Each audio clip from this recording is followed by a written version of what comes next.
Hey y'all, it's your girl Vixie, and I decided it's about time I brought y'all asses with me to chemo. So let's go, okay?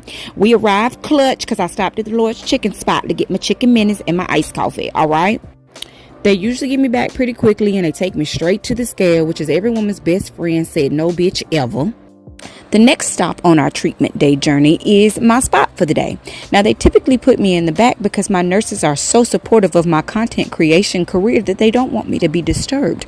Or at least that's what my delusional ass tells myself, because I don't want to come to terms with the fact that I'm extra as fuck. A great lady once said, Delulu is the Salulu, and I approve that message. After I get all comfy and cozy, my nurses, who are amazing, they take my vitals, they hook me up to my IV, and they give me my pre-meds, and then we wait for the good drugs.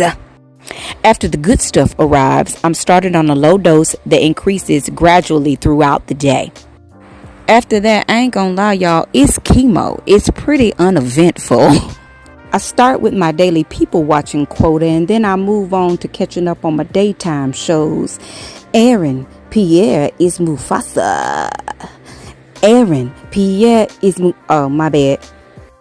Had a temporary lapse there and forgot where I was. We just gonna chalk that up to the brain fog, which is a typical side effect of lupus and chemo treatments. Speaking of side effects, the main one I experience is fatigue. My meds are on the milder side of chemo, so I haven't really experienced sickness like that or lost my hair. Between my hectic schedule of catching up with my nurses and running my mouth because I ain't never met a stranger in my life, people watching, and minding Sonny and Carly's business on General Hospital, I create content. Total transparency, y'all. I was extremely hesitant about showing y'all the behind the scenes of my living la vida loopy life because, number one, I didn't want this to become some woe is me pity party clickbait bullshit.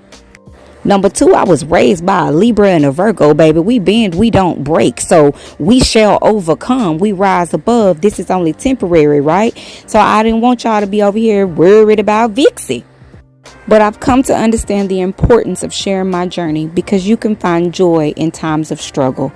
And that's important to show people because we feel so alone out here. It can be such a lonely, lonely world. And knowing that somebody else might be going through the same thing, well, that's a good thing, right? Okay, enough with the mushy and back to the facts. On average, a typical treatment day lasts me about 5 to 6 hours and then they set me free. Whoo! Listen, after being there all day, I typically want to run up out that bitch. But after getting all of them fluids and the way my bladder set up after having twins jumping on that hoe, I always got to go